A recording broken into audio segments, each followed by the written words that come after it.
Le projet est né d'une envie de travailler avec Gérard, avec qui on avait déjà travaillé pour Queen, donc un spectacle qu'on avait donné il y a 2 ans maintenant.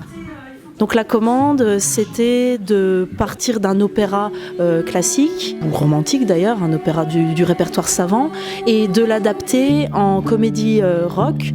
On a choisi la Traviata parce que on voulait vraiment que les grands thèmes soient identifiables, que le public puisse avoir une sorte de plaisir immédiat à reconnaître les grands airs, Libiamo, etc. Comme on savait que ça allait être arrangé et modifié, on s'est dit qu'il fallait que ce soit vraiment, je dirais, une culture populaire. On a défini ensemble l'opéra et à partir de là, moi mon souci c'était d'en faire une version francisée mais qui soit modernisée. C'est-à-dire que les élèves puissent s'y retrouver. Il faut que ça leur parle, il faut que ça soit modernisé, y compris dans les thématiques. Et à l'époque, on était en plein débat autour des lois de Taubira sur le mariage pour tous. Et donc je me suis dit, l'homosexualité, enfin pas que l'homosexualité, mais l'idée de la liberté du corps de chacun par rapport aux autres. C'est des problématiques qui touchent les adolescents, qui sont à un moment charnière de leur vie. Après, il a fallu que je cadre un petit peu l'histoire, trouver effectivement les personnages. Et puis très rapidement, ça m'est venu, quoi. On allait travailler autour du rock'n'roll. Moi, j'ai pensé tout de suite à West Side Story. Et je me suis dit que West Side Story, c'est aussi Shakespeare, Roméo et Juliette. Puisque la musique n'était pas faite, mon souci premier, c'était avoir une véritable intention. Et puis de coller musicalement à la Traviata originale. Et dans la commande, c'était très important pour moi qu'on efface au maximum les solistes pour aller vers quelque chose qui soit le plus possible assumé par le chœur complet, par la chorale complet. Ce qui était difficile, c'est de raconter une histoire avec un groupe. Donc le choix, ça a été d'associer une partie du chœur à chaque personnage. Donc en fait, le chœur, c'est plusieurs Marie, qui est l'héroïne, plusieurs Alex et plusieurs Manon, qui en fait sont tous des personnifications qui représentent tous l'histoire de chacun des personnages.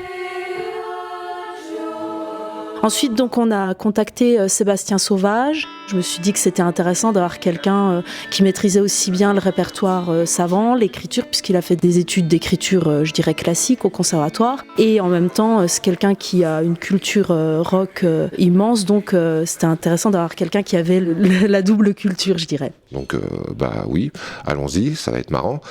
Et donc, du coup, elle m'a envoyé le livret de Gérard. Et là, donc, en fait, je me suis rendu compte que Gérard s'était attaché à la syllabe près à retranscrire les paroles originales de la Traviata. Avec son texte à lui, c'était pas une traduction, loin de là, mais au niveau de la prosodie et au niveau des lignes mélodiques, il avait collé vraiment à la syllabe. Donc, ça a été le premier défi, le premier contact avec le livret de Gérard. Et donc, ensuite, je me suis mis à travailler dessus. Ça a pris à peu près 4 mois. Et tout au long de cette pièce, donc, de Fièvre et de sang, on balaye un petit peu l'histoire du rock'n'roll. Certains morceaux sont de la première époque, on a du rocksteady des années 60, on a des clins d'œil au premier groupe de punk genre Black Sabbath, on se retrouve avec du reggae très roots, des groupes de rock et de métal des années 90, 2000, et on retrouve aussi des passages qui vont sonner plus hip-hop, plus de cette culture de street music. Alors ça pour eux c'est une véritable difficulté parce qu'ils doivent changer d'énergie tout le temps. Après ce que je me suis dit en faisant ça, c'est que il y a tout un fil conducteur, c'est-à-dire ce qu'ils écoutent maintenant, en fait ces personnes-là ont été influencées par ce qui s'est passé avant, qui eux-mêmes ont été influencés par ce qui s'est passé avant, et c'est un perpétuel recommencement la musique. Ce qui est intéressant pédagogiquement, c'est de pouvoir aborder aussi bien la musique de Verdi que l'histoire du rock avec le travail que Sébastien a fait. Et donc ce mélange de répertoire, il est porteur en même temps de motivation et puis en même temps d'un potentiel pédagogique qu'on peut exploiter en classe.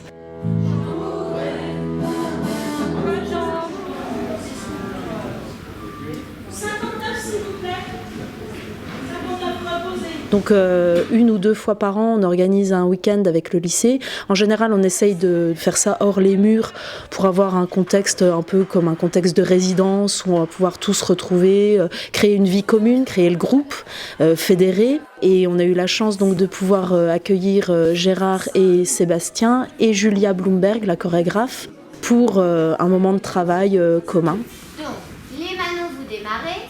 Moi, j'arrive au moment où la musique est écrite, où les chants sont déjà travaillés.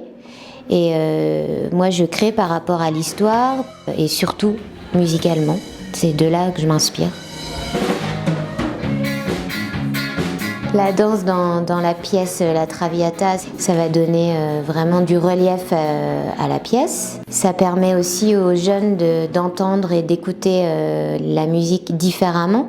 Jusqu'à maintenant, ils chantaient sur la musique. Maintenant, ils sont obligés de chanter et de l'écouter pour savoir à quel moment ils font tel ou tel mouvement, à quel moment il y a des pauses. Ils vont devoir incarner des personnages par la danse, par le mouvement, surtout par l'interprétation. Et je vais beaucoup les aider pour ça. Hier, on a travaillé avec les élèves sur le texte, avec ceux qui ont des rôles parlés. Et ils avaient lu le texte une fois, mais ils ne le maîtrisaient pas. Et certains m'ont dit d'entrer, mais ça va trop vite, les sentiments changent.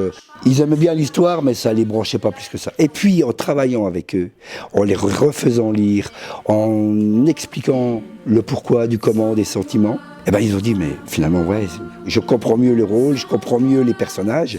Et on a travaillé pas sur de la mise en scène directe, mais sur les attentions, les intonations, sur les personnages en eux-mêmes. Et finalement, à la fin, ça roulait, quoi. Ils sont partis en disant, c'est des personnages complexes. Et moi, ça me fait plaisir, parce que ça veut dire que ce que j'ai voulu y mettre, eh ben, finalement, j'ai réussi quelque part. Et donc, ça va leur servir à la fois dans leur jeu, dans leur chant, et puis, ils vont réussir à pouvoir transmettre au public un peu de l'intensité. Alors, j'ai intégré le projet par moi-même parce que je voulais participer à la chorale. Et ce qui est intéressant, c'est que personnellement, je joue avec des gens qui ont peut-être 10 ans de conservatoire et ça ne nous empêche pas de partager la même musique. Et c'est une musique qui a été écrite pour nous, donc c'est compliqué de l'apprendre parce qu'on n'a pas de référence. Et on se soutient les uns les autres et on travaille tous ensemble et aussi avec le compositeur. C'est un projet qui nous plaît, on a envie d'aller jusqu'au bout et on va travailler tous ensemble pour aller jusqu'au bout du projet. Quand on veut refaire une musique, on a souvent un enregistrement sur lequel s'appuyer. Là, ils ont dû s'approprier une musique qui n'est pas la leur, dans des styles qu'ils ne connaissent pas nécessairement et avec aucune version de référence. Et là, avec un week-end comme ça, on sent qu'il y a des choses qui commencent à prendre vie, à prendre forme. Et on sent que physiquement, déjà, ils se les approprient, ça bouge la tête et puis et ça commence à se lâcher. Donc là, on est vraiment sur la bonne voie, ça va être sympa.